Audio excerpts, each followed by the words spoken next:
Hello and welcome everyone to the highly anticipated start of another exciting season of the Healthcare Market Matrix. I'm your host, John Farkas, and we are thrilled to be back and ready to dive deeper into the dynamic world of healthcare technology marketing.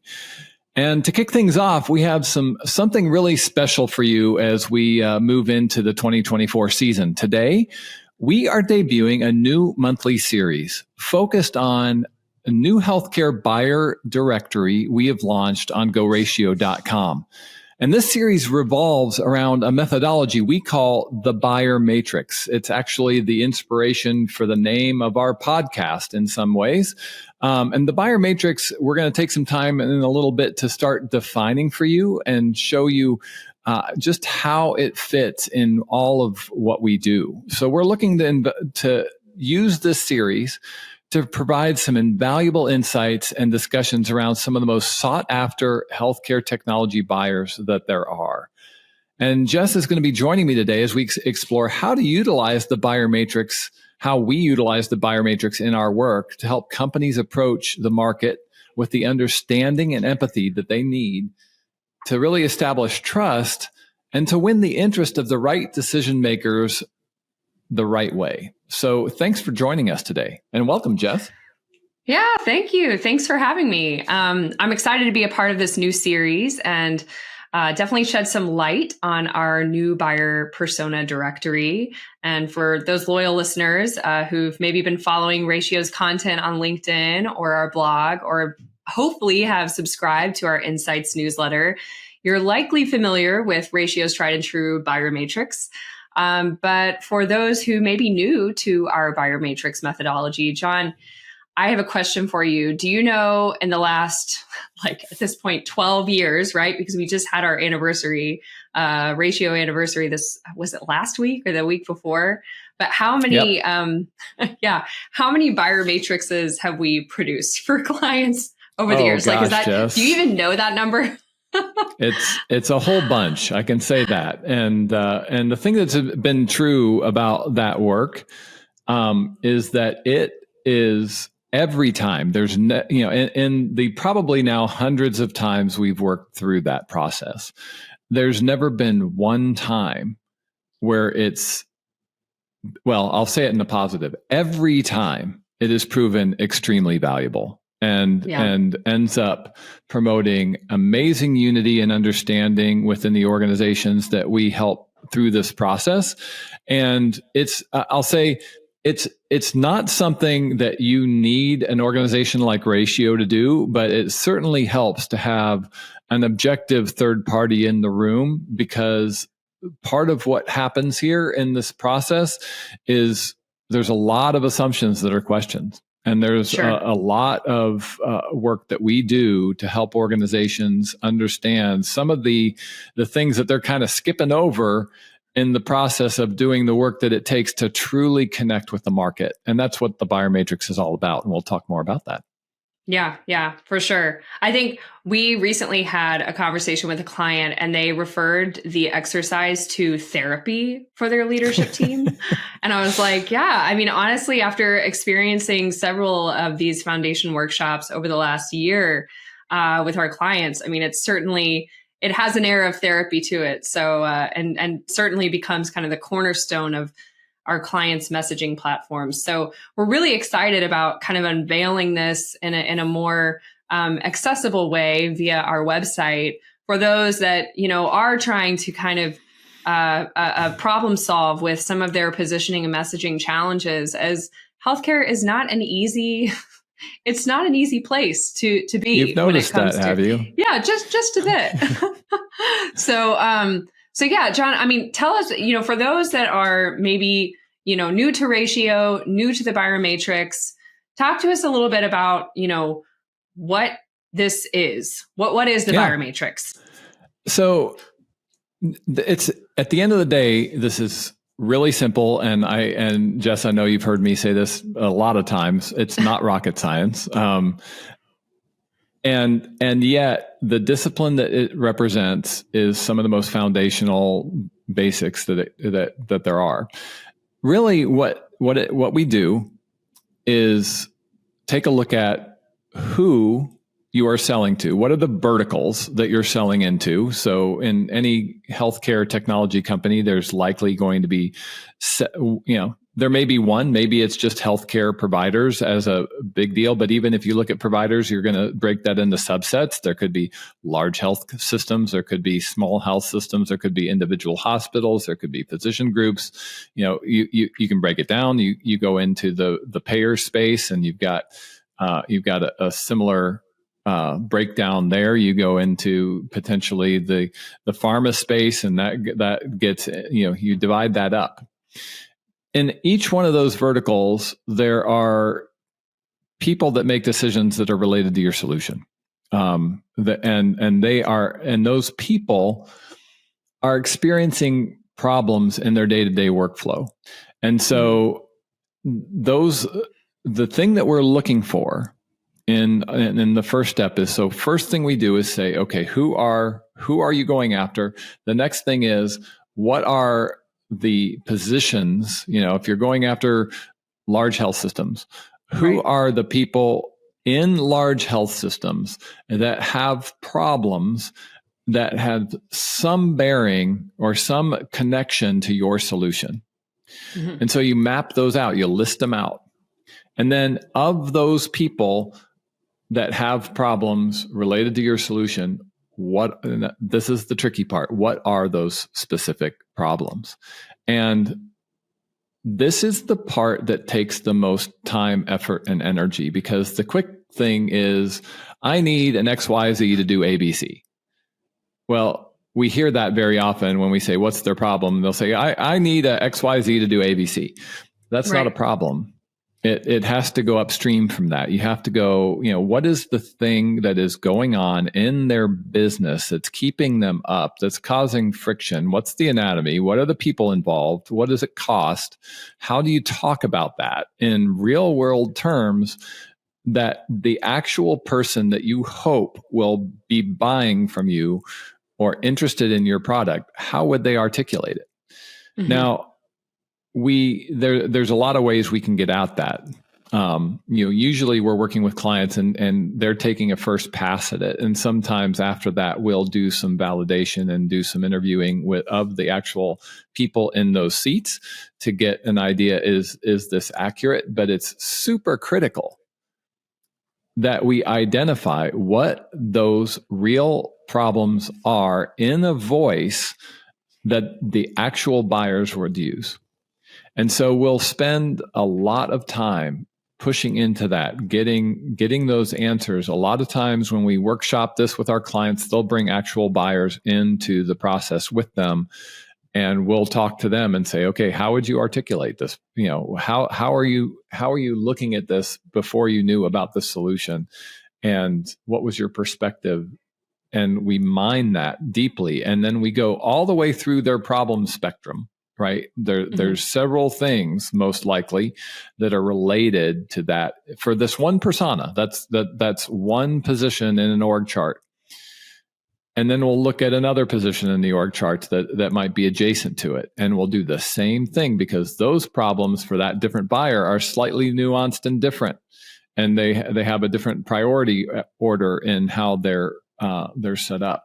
And then we'll keep going down the org chart until we've addressed all the primary elements related to those to the buyer set in that vertical. And then once we have that mapped out, then we will look to the team that we're working with and say, okay, how do you solve for that problem specifically? And then we do this in a mind map framework, and then we'll connect a node to the problem that says, here's how we solve for it. And you may have 2 or 3 ways you solve for that particular problem, but we tie each of those to the problem itself, and we have it all mapped out there. Then we work, once we have all of that information, we go all the way through the vertical, all the personas, all the problems, and all the solutions for those problems. Mm-hmm. And then we put them in rank order. What's the most important problem? And we put that on the top. What's the most important persona? We put that to the top. What's the most important, their most important problem? We put that on the top, and we work through the whole ranking and prioritize that really carefully, recognizing that it always moves and always changes. This isn't a one and done. This is a dynamic process and a discipline. But when we're done with that, what a company has is a pretty top to bottom narrative of the shape of their business.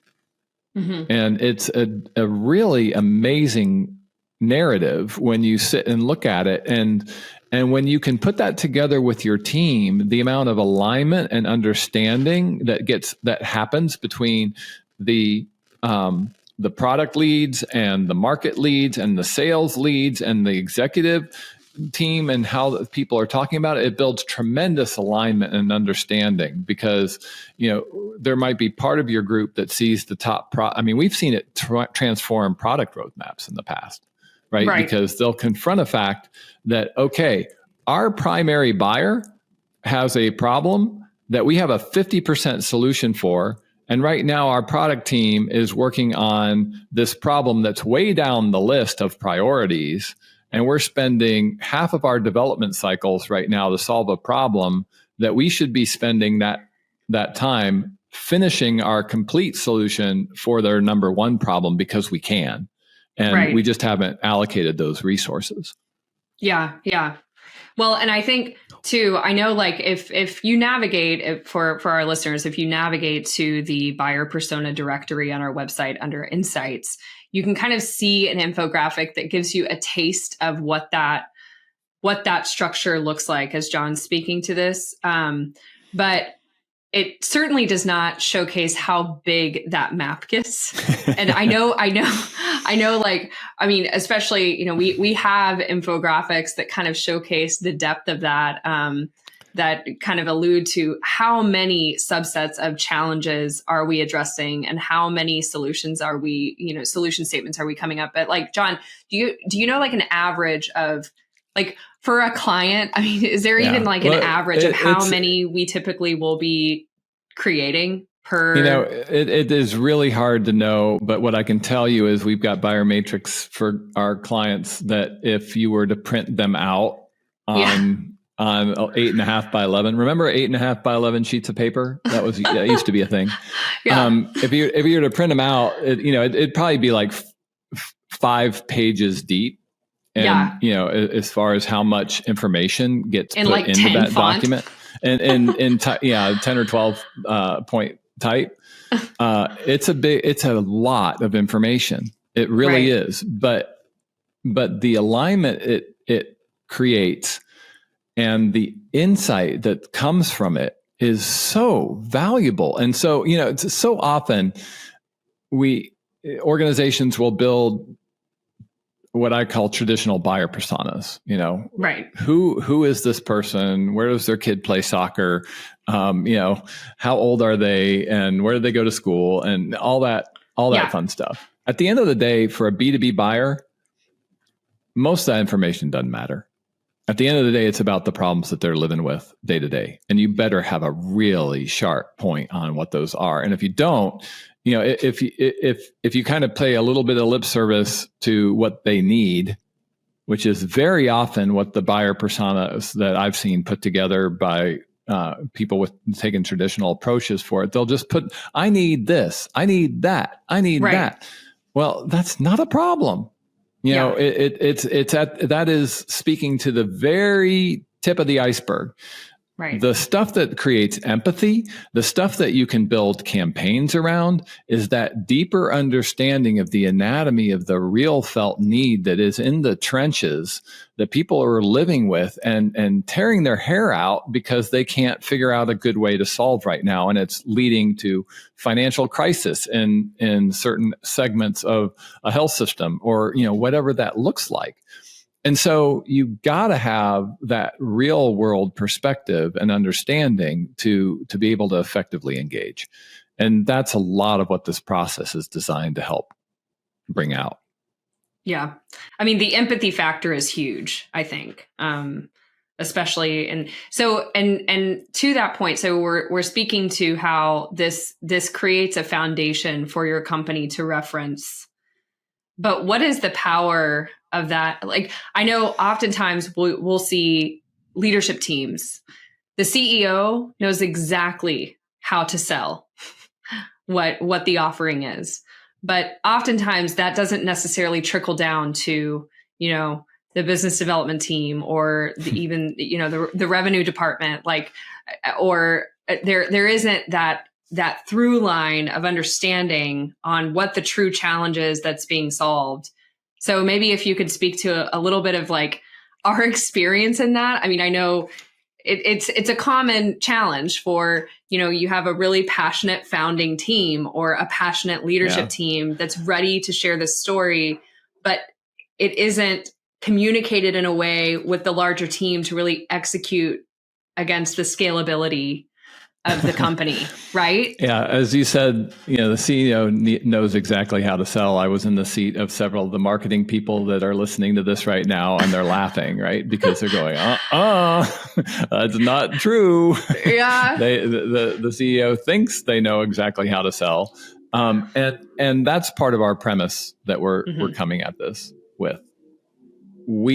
This isn't about what the company thinks. It's about what the market is. And that's what we're trying to get at the end of the day. And, there's a pretty well-known axiom in marketing circles for those who are students of the pragmatic method, which is a marketing methodology that if you don't know it, you should probably just Google pragmatic marketing.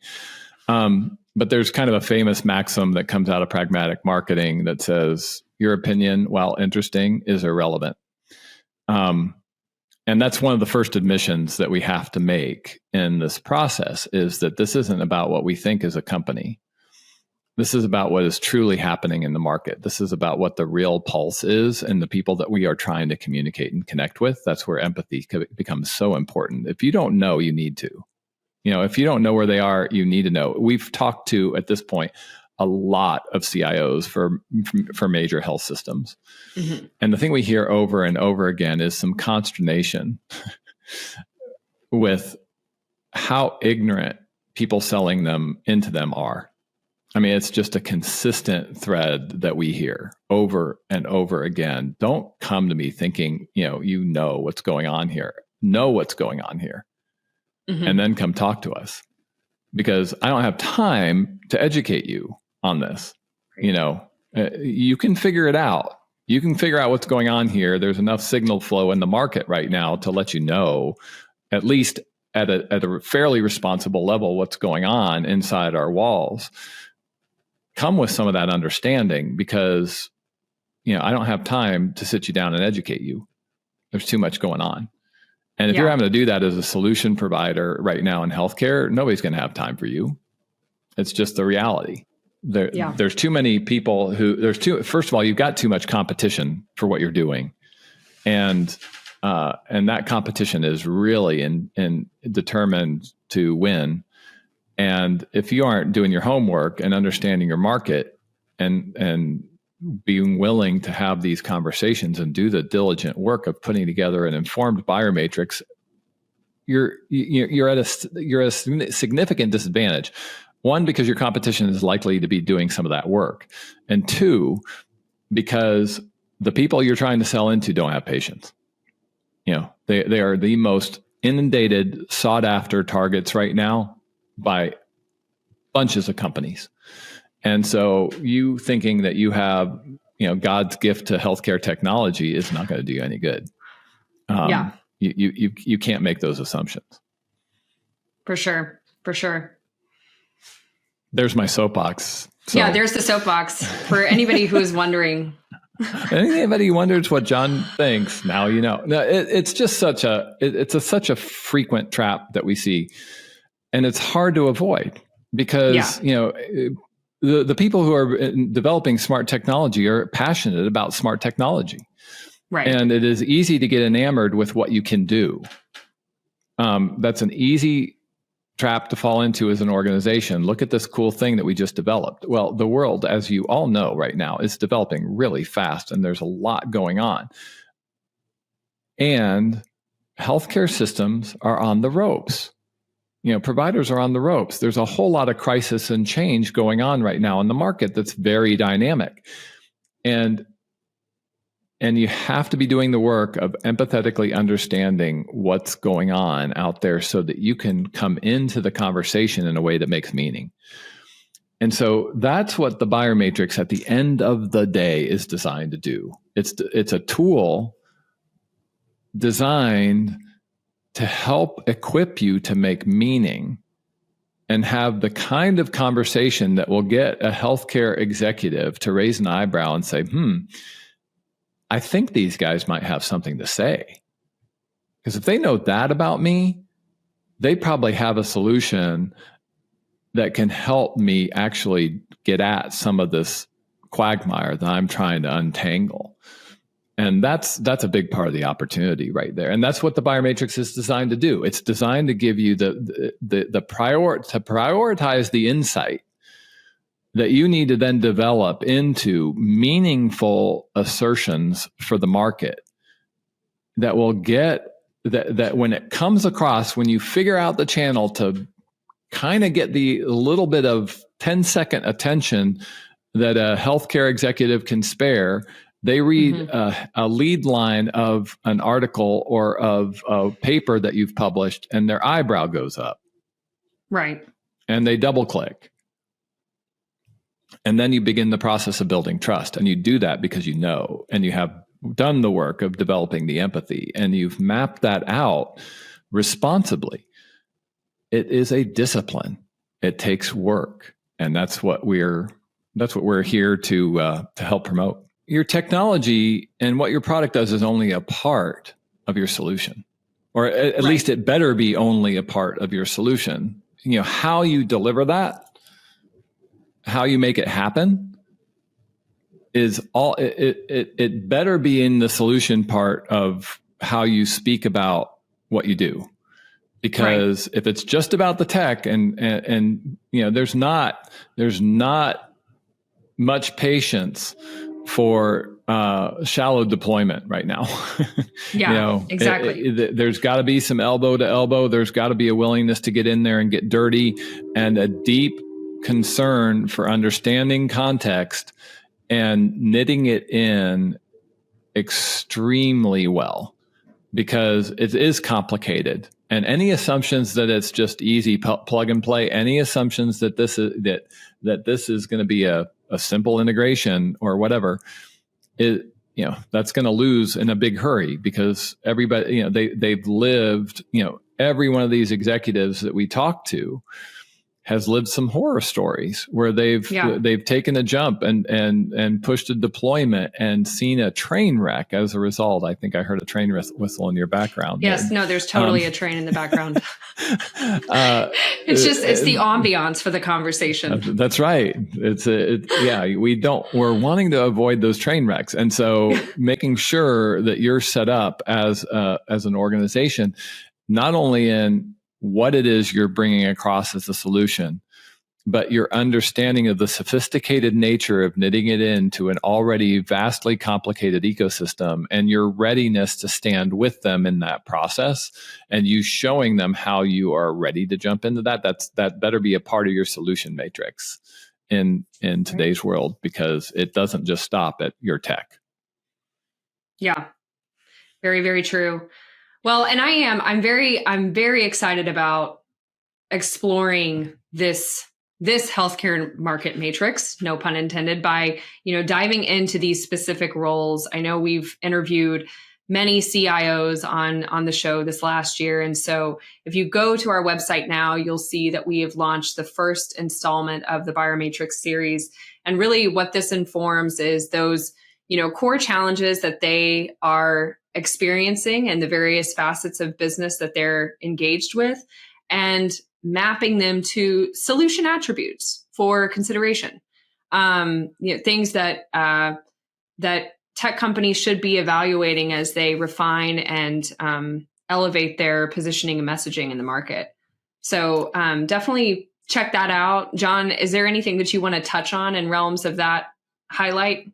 Well, what I just say, we're going to start with the CIO, because the CIO is certainly one of the top personas that many technology companies need to at least show up for.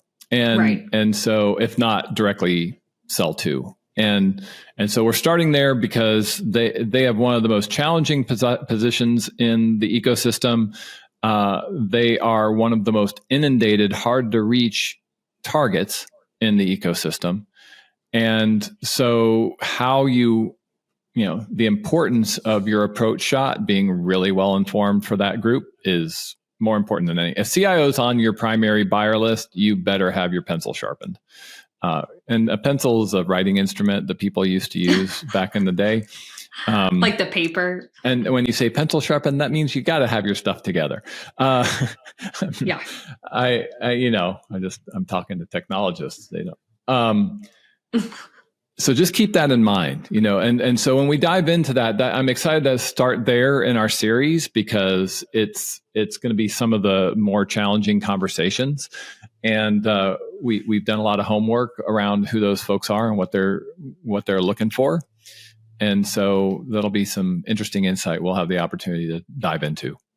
And if there are specific things that you want us to focus on, audience, for those listening, if there are specific roles that you are interested in learning more about and you think that we should explore on the show, be sure to reach out to us. Yeah, let us know. We're open to any priorities that you would like us to cover as we explore the healthcare market matrix together. So. Yep, we are looking forward to it. It's going to be a lot of fun this season, and really, we do invite you to interact with us. Let us know what would be helpful. We want to hear from you. So, like Jess said, don't be a stranger. Jump in and let us know. Awesome. Well, I'm sure we will. I know by the time this episode airs, we will have just returned from Vive. So I'm sure in the subsequent episodes, we'll have quite a recap on that, our experience. And I know many will be headed to HIMSS in a couple of weeks as well. So it's an exciting spring time. It's upon us. It is the health tech spring, and it is a dynamic market out there. We've already talked about that last season. We spent some time with Chris McCord talking about the crazy nature of health tech funding right now. I know that many of you listening to this right now are dealing with constrained budgets and challenges pertaining to market penetration and the opportunity to trying to do a lot of work and cover a lot of ground with limited resources. We can talk about that. There's a lot going on. It is going to be an interesting, that dynamic combined with all that generative AI is in the midst of pushing around and changing right now has a lot of us on our toes. And so I'm looking forward to the conference season and seeing some of how things are positioned. I know I've already got a number of those sessions kind of targeted that I'm going to be front row in, because I want to hear what some of the pundits have to say about the horizon. We'll be sure to be keeping you abreast of all of what we see unfolding on the horizon there as we get back from some of these events, and be eager to talk about it here on the Healthcare Market Matrix. Absolutely. I'm looking forward to it. All right. Well, until next time. Thanks for letting me join, John. You bet. Fun. Thanks for joining us. Make sure you check it out. GoRatio.com. We've got lots of great resources for you there. And we look forward to seeing you next time on Healthcare Market Matrix.